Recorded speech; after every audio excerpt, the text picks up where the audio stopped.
Sir ఇక్కడ మొత్తం అంతా సంపాదించుకోవడం వేరు. ఎవరైనా సంపాదించుకుంటారు డబ్బులు ఉన్నప్పుడు. కష్టపడ్డారు, సంపాదించుకున్నారు. కానీ సంపాదించుకున్న దాన్ని నిలబెట్టుకోవడం అనేది చాలా అరుదు. ఒకటమ్మా దీంట్లో ఒకటైతే నేను 100% అందరికీ కూడా ఆలోచించాలి, అందరూ కూడా నేర్చుకోవాలి. చెడు అలవాట్లకి వెళ్ళొద్దు. దాంట్లో ఎంత డబ్బు ఖర్చు అవుతుంది అనేది ఎవ్వరికీ తెలియదు. చెడు అలవాట్లు అంటే మందు, సిగరెట్, ప్యాకెట్లు, జూదాలు, ఓకే, అన్నీ A to Z. చెడు అనేది ఏదైతే ఉందో చెడుకి వెళ్ళకండి. చెడుకు డబ్బులు ఎక్కువ ఖర్చు పెడతాం. ఎందువల్ల అంటే మళ్ళీ వస్తాను ఆశతోటి, తిరిగి వచ్చేస్తాయి మన దగ్గరికి అని ఆశతోటి ఎక్కువ ఖర్చు పెట్టేస్తాం. అదే మంచి ఖర్చు పెట్టండి. ఎంత కావాలి మీకు? కూరగాయలు 10 రూపాయలకి 10 రూపాయలు కొనుక్కుంటాం. మీరు 100 రూపాయలకి 1000 రూపాయలు కొనరు. కూరగాయల షాప్కి వెళ్ళండి మీరు. అవును. అదే చెడుకి వెళ్ళండి. 1000 రూపాయలు జేబులో ఉన్నాయి, పక్కన దగ్గర ఇంకో 1000 అప్పు తీసుకుని మరీ ఖర్చు పెడతాం. చెడుకి ఎక్కువ ఖర్చు పెడతాం. అందువల్ల ఎవరు చెడు మార్గానికి వెళ్ళకండి, డబ్బులు వేస్ట్ చేయకండి. మేము ఆ పనులు చేయలేదు కాబట్టి నేను మా చెల్లెళ్ళు ఎక్కడికి మా డబ్బులు పోలా, మా దగ్గరే ఉన్నాయి, మేము సంపాదించుకోగలిగాం, మేము ఆస్తులు కొనుక్కోగలిగాం. చెడు అలవాట్లు నిజంగా ఈ రోజు వరకు మా చెల్లెళ్ళకి పబ్ అంటే ఏంటో తెలియదు. ఇంతవరకు డిస్కోకి చాలామంది వెళ్తారు, ఇంతవరకు రౌళార్తికి తెలియదు. నేను తీసుకెళ్ళని చెప్పేశాను. మీ పెళ్ళైన తర్వాత మీ ఆయన తీసుకెళ్తే వెళ్ళండి అన్న, వాళ్ళు తీసుకెళ్ళా. అయ్యో పాపం. మా అత్తకైతే ఉండిపోయింది మనసులో, అరే అదే డాన్స్ బార్కి తీసుకెళ్ళలేకపోయా, నన్ను డాన్స్ చేయాలని ఉంది నాకు. నా వల్ల కాదురా, అప్పుడే చెప్పేశాను మీకు. పాపం ఈవిడంటే ఓకే, అట్లీస్ట్ రవళి గారు ఆవిడ పెద్ద టాప్ హీరోయిన్ కదా. అస్సలు ఎవరిని తీసుకెళ్ళేవాడు కాదు. ఎంతమంది అయినా వెళ్ళొచ్చు కానీ మీరు వెళ్ళడానికి లేదు, అంతే. స్ట్రిక్ట్ రూల్ అనుకోవచ్చు. అది వాళ్ళకి కూడా ఉండేది కాదు. ఎప్పుడైనా గుర్తొచ్చినప్పుడు అడిగేవాళ్ళు. రోజు అడగటం, రోజు నా బుర్ర తింటాం కాదు. ఎప్పుడైనా ఒకరోజు అనే తీసుకెళ్తా అని, నేను తీసుకెళ్ళి పెళ్ళి అయిన తర్వాత చూసుకుంటా. అది కాదు, వాళ్ళు అప్పుడు హీరోయిన్స్ గా ఉన్నప్పుడు రవళి గారు, ఆవిడకి ఆల్రెడీ చాలా మంది ఫ్రెండ్స్ ఉంటారు. ఇప్పుడు వెళ్ళనిచ్చేవాడు కాదు నేను. కొంచెం కండిషన్స్ నా పర్మిషన్ ఉండాల్సింది ముఖ్యంగా. అమ్మ కొంచెం అమ్మ ఒక చూసినా కొంచెం ఎప్పుడు నవ్వుతుంటుందో, ఎప్పుడు సీరియస్ అవుతుందో. ఆవిడ ఒక టైపు, ఏదైనా తప్పు జరుగుతుందంటే ఎమ్మటిగా సీరియస్ అయిపోతారు. ఆవిడ కళ్ళు పెద్ద చేసిందంటే అందరూ సైలెంట్కి వెళ్ళిపోవటమే. ముఖ్యంగా ఏంటంటే నా పర్మిషన్ కావాలి. అన్నయ్యని అడగండి అమ్మ, ఆడ వస్తానంటే ఆడ నెంబర్ పెట్టి తీసుకెళ్ళండి. అన్నయ్య వస్తావా, వెళ్దాం, నేను ఎక్కడికి రావట్లేదు, మీరు వెళ్ళి పడుకుంటేనేవ్వండి. అయ్యో పాపం, అంత పెద్ద ఆర్టిస్టులు అయినా మీ వల్ల వాళ్ళకి తిరిగితే వేస్ట్. అదే చెప్తున్నా, మనీ ఎక్కడ నిలబడింది మాకంటే ఇలాంటి వాటికి వెళ్తే మనీ బోల్డంత ఖర్చు అవుతుంది, బోల్డంత ఖర్చు అవుతుంది. ఫ్రెండ్స్ వస్తారు, ఫ్రెండ్స్ ఖర్చు పెట్టుకోవాలి, మనం ఖర్చు పెట్టుకోవాలి. వన్స్ ఒక చిన్న తప్పు చేస్తామంటే ఇంకో తప్పు చేయాలనిపిస్తుంది, ఇంకో తప్పు చేయాలనిపిస్తుంది, రేసులకు వెళ్ళాలనిపిస్తుంది. కాదు, అప్పుడు మీరు కూడా వయసులో ఉన్నారు. ఆ టైంలో మీకు కూడా ఒక యాజ్ ఏ బాయ్గా నాకు, నేను తిరిగేవాడిని, తిరగలేదని చెప్పట్లా, కానీ అతిగా కాదు, ఎంతవరకు అంతవరకే. ఓకే, మీకు తెలుసు నా దగ్గర 100 రూపాయలు ఉన్నాయి, ఆ 100 రూపాయల వరకే ఖర్చు పెట్టుకుని వస్తేవాడిని. మీ బౌండరీస్ మీరు సెట్ చేసుకున్నారు. డెఫినెట్గా ఆ 100 వరకే నా కెపాసిటీ. 100 అంటే ఈ రోజున ఒక 1000 రూపాయలు అనుకోండి, ఆ 1000 వరకే నా కెపాసిటీ. 10,000, 50,000, 1,00,000 రూపాయలు తీసుకెళ్ళి ఖర్చు పెట్టాలంత నెసిటీ లేదు నాకు. అసలు నేను చేయను కూడా పని. ఖర్చు పెడతా ఒక 1000 రూపాయలు, ఒక 10,000, అంతవరకే నా లిమిట్. లక్షలు తీసుకెళ్ళి ఖర్చు పెట్ట ఇప్పుడు దాకా లేదు. అవి ఉన్నాయి కాబట్టి ఈ రోజున ప్రాపర్టీస్ అనేవి మిగిలినవి మాకు. సో ఇండస్ట్రీలో ఎంతోమంది ఫ్రెండ్స్.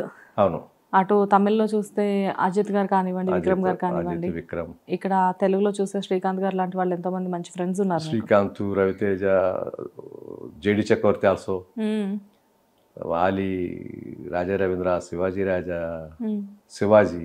ఓకే, శివాజీ కూడా నేను చేసిన మాస్టర్ సినిమా చిరంజీవి గారు చేశాను కదా ఫస్ట్, దాంట్లో ఒక క్యారెక్టర్ చేశారు శివాజీ కూడా, స్టూడెంట్గా. అందరూ మ్యాక్సిమం అందరూ ఫ్రెండ్సే. అప్పట్లో బ్యాచ్ మొత్తం మన గిరిబాబు గారు అబ్బాయి రఘుబాబు గారు, వాడు ఎరా ఎరా అంటే పిలుస్తాడు కూడా. అప్పట్లో అంతే మాకు. ఇక వాడు మాకంటే పెద్దోడు అయినా కూడా ఇంట్రా రఘు ఇంతే. వచ్చి వాళ్ళ అన్నదమ్ములు ఇద్దరు ఒరే ఇద్దరు. చాలామంది ఆ రోజుల్లో ఏంటంటే నిజం అంటే ఈ రోజున ఆప్యాయత లేదని చెప్పను, కానీ ఈ రోజున అదే చెప్పేది, ఎవరి కాళ్ళకి మనీ కాన్షియస్ పెరిగిపోయింది. దాచుకుందాం, సంపాదించుకుందాం, కారు కొనుక్కుందాం, ఒక ఫ్లాట్ కొనుక్కుందాం, ఎందుకు వేస్ట్ ఖర్చులు. ఒకప్పుడు ఏంటంటే అదేం లేదు, గబుక్కుని అడగంగానే 10,000 కాలారా తీసుకోరా వెంటనే. కాదు, ఇక్కడ ఇంతమంది ఫ్రెండ్స్ ఉన్నారు కదా, మీ మధ్యలో ఫినాన్షియల్గా ఏమన్నా లావాదేవీలు, ట్రాన్సాక్షన్స్ జరుగుతుంటాయి? అస్సలు ఉండేది కాదు. ఓకే, నేను చాలామందికి అంటే మా ఫ్రెండ్స్ వరకు అయితే లేదు, చేయలేదు. తక్కువ వాళ్ళకి, లేని వాళ్ళకి వాళ్ళకి ఏదైనా వాళ్ళ మిస్సెస్ ఏదైనా గర్భిణీగా ఉన్నా, ఏదైనా డెలివరీ అయినా, ఎవరైనా చనిపోయినా వాళ్ళ ఫాదర్స్, ఏజ్డ్ పీపుల్ హెల్ప్ చేయడం నేను హెల్ప్ చేస్తుండేవాడిని. దీంట్లో నేను ముందుంటా, వాళ్ళు అడగక్కర్లా, నేను ముందు వెళ్ళిపోయి నేనే డబ్బులు పెట్టి జాగ్రత్తగా పెట్టుకో, జాగ్రత్తగా ఖర్చు పెట్టుకో. సో మీ ఉద్దేశం ప్రకారం మనీ అనే దానికి మనం రెస్పెక్ట్ ఇవ్వాలి, అప్పుడే మనీ మనకు రెస్పెక్ట్ ఇస్తుంది అనే ఫండా మీరు ఫాలో అవుతారు? మనీ అంటే లక్ష్మీదేవి, లక్ష్మీదేవి అంటే గాడ్. ఇక దేవుడికి రెస్పెక్ట్ ఇవ్వకపోతే ఎవరికి ఇస్తాం మనం? ఫ్రెండ్స్ కాబట్టి రారా పోరా అంటాం. దేవుడిని కూడా అనొచ్చు ఎప్పుడు ప్రేమ ఎక్కువ అయిపోతే. ఏంట్రా శివ ముద్దుగా పిలుచుకోవచ్చు, అది తప్పులేదు. కానీ కోపం అయితే ఆయన మీద తెచ్చుకున్నాం అంటే మాత్రం చాలా తప్పు. గోడ మీద కోపం వచ్చి గోడ గుద్దుతాం, ఎవరో చేతికి దెబ్బ తగులుతుంది? మన చేతికే, లేకపోతే గోడ దెబ్బ తగులుతుందా? అంతే, మన చేతికేగా. దేవుడి జోలికి వెళ్ళకండి, దేవుడు గోడ కంటే స్ట్రాంగ్ కదా. ఆయన అసలు ఎంత స్ట్రాంగ్ అనేది మనకి తెలియదు, ఇంతవరకు ఏ ఒక్కరికి తెలియదు. పెద్ద పెద్ద స్వామీజీలకి తెలియదు ఆయన ఎంత స్ట్రాంగ్ అన్నది. దేవుడి గురించి మాత్రం చెప్పమంటే చెప్తారు తత్వాలు. ఆయన ఎంత స్ట్రాంగో తెలుసా? మనకు తెలియదుగా. దేవుడితో ఏమైనా ఫ్రెండ్షిప్ చేస్తారా మీరు వెళ్ళి? దేవుడి పక్కనే కూర్చొని భోజనం చేశారా? దేవుడితో పడుకున్నారా? దేవుడు ఎక్కడికి వెళ్తే దేవుడు వెనకాల వెళ్ళారు? లేదుగా. ఎలా గురుస్వామి నేను, గురూజీ నేను, బ్రహ్మపుత్రుడు నేనని చెప్పుకుంటారు. చెప్పుకోండి, తప్పులేదు. అంటే శాస్త్రాలు తెలుసు, మీరు మాట్లాడగలరు కాబట్టి మాట్లాడండి. ఆయన ఎంత స్ట్రాంగ్ అన్నది మీకు ఎవరికి తెలియదు. ఓకే.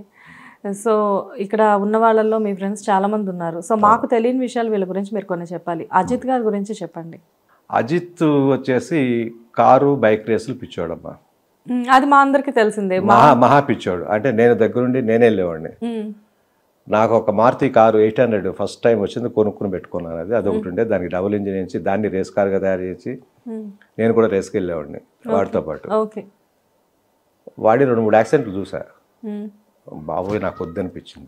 అజిత్ గారికి యాక్సిడెంట్స్ అయ్యాయా? 2-3 యాక్సిడెంట్లు నా కళ్ళ ముందు. చాలా అయినాయి అడిగి, చాలా యాక్సిడెంట్లు. అప్పుడు బాడీలో చాలా ఆర్గన్స్ డ్యామేజ్ అయ్యాయి. అన్నీ మొత్తం సెట్ చేయించుకునేవాడు, స్టీల్ ప్లేట్లు పెట్టుకుని నానా బీభత్సం. వాడు తర్వాత నడువులో కూడా ఏదో స్టీల్ ప్లేట్ లాంటిది వేశారు హిప్కి, అది కూడా విరిగిపోయింది. అయినా కూడా రేసులో వదల, ఈ రోజు వదలడు. వెళ్ళి కూర్చొని చూస్తాడు, ఆడికి అంత పిచ్చ. వాడు పార్టిసిపేట్ చేయకపోయినా కూడా వాడు. వాళ్ళ మిస్సెస్ శాలిని గారు ఏమి ఒకటి వీడికున్న ఆనందాన్ని అమ్మాయి కొంతవరకు చెప్పగలుగుతావు, డబ్బులు ఖర్చు చేయొద్దు అంతవరకే, అది చెప్పగలవు. తప్పితే నువ్వు అక్కడికి వెళ్ళొద్దు ఇక్కడికి వెళ్ళొద్దు అని చెప్పరుగా. నో అలా కాదు, తన ప్రాణానికి ప్రమాదమైన విషయాన్ని మానేశాడు, రేసులు మానేశాడు. కానీ వెళ్ళి కూర్చొని చూస్తాడు. కూర్చొని చూడడం వరకు అయితే పర్వాలేదు, చోట వరకు పంపించేస్తుంది, నీ ఇష్టం ఉంటది. ఇక రేసులోకి అయితే మానేశాడు, వెళ్ళటం ఇప్పుడు. సినిమాలు సూపర్ స్టార్ అయ్యాడు, అక్కడ నెంబర్ 1 అయ్యాడు, నెంబర్ 1 స్టార్. వాడి తర్వాతే హీరో విజయ్ గాని విక్రమ్ గాని వీళ్ళందరూ వచ్చేవాళ్ళు. సో విక్రమ్ గారి గురించి మాట్లాడదాం. విక్రమ్ గారిని ఒక బంగారు కుటుంబం అనే సినిమాలో చూసినప్పుడు విక్రమ్ గారిది చాలా నార్మల్ రోల్, ఒక 3 హీరోల్లో తను ఒక one of the hero, brother character చేశారు. అండ్ కొన్ని సినిమాల్లో అయితే జస్ట్ గెస్ట్ అపీరెన్స్ చేస్తూ ఉండేవారు, అంత చిన్న యాక్టర్ తను. సడన్ గా ఇప్పుడు చూస్తే విక్రమ్ సార్ అనేసరికి చియాన్ విక్రమ్ అంటే ఫస్ట్ విక్రమ్ అనేవాడు డబ్బింగ్ ఆర్టిస్ట్. వాళ్ళ ఫాదర్ డబ్బింగ్ చెప్పేవాడు, వాళ్ళ బావగారు వాళ్ళ సిస్టర్ ఒకటి ఉంది, సిస్టర్ తానే విక్రమే. వాళ్ళ సిస్టర్ హస్బెండ్ కూడా డబ్బింగ్ ఆర్టిస్టే. వాళ్ళతోటి వీడియోలు డబ్బింగ్ చెప్పుకునేవాడు, చిన్న చిన్న క్యారెక్టర్లు చేసుకునేవాడు. తర్వాత అనుకోకుండా శేషు అనే సినిమా తెలుగులో రాజశేఖర్ గారు, అది తమిళ్లో వీడి చేశాడు, సేదు అని. అది అక్కడ బాగా ఆడింది సేదు. బాగా ఆడేసరికి వాడు హీరో రేంజ్కి వచ్చాడు, డబ్బింగ్ మానేశాడు. అక్కడ కొంచెం కొంచెం చిన్న సినిమాలు పట్టుకుని చిన్న సినిమాలు చేసుకుంటూ అపరిచితుల్లో పడ్డాడు. అపరిచితుడితోటి టాప్ స్టార్ అయిపోయాడు. అపరిచితుడు మంచి హిట్ కదా, మంచి స్టార్ అయిపోయాడు. అక్కడి నుంచి అన్ని పెద్ద సినిమాలు, నెంబర్ 1 స్టార్ కింద వచ్చేసాడు. ఈ రోజు కలిసిన సరే ఎరా విజయ్ అని వచ్చేస్తాడు. ఎరా మొన్న వాళ్ళ కొడుకుది మంచి మూవీ రిలీజ్ అయింది, చాలా పెద్ద. వాళ్ళ కొడుకుది వాడు ఎవరికంటే ఒకటి ఏంటంటేనమ్మా, దీంట్లో ఒకటి ఉంది, డాక్టర్ కొడుకు డాక్టర్ అవ్వాలని, లాయర్ కొడుకు లాయర్ అవ్వాలని. ఒకప్పుడు కాదు, నా చిన్నప్పటి నుంచి చూస్తాను, ఇప్పటికీ జరుగుతున్నాయి.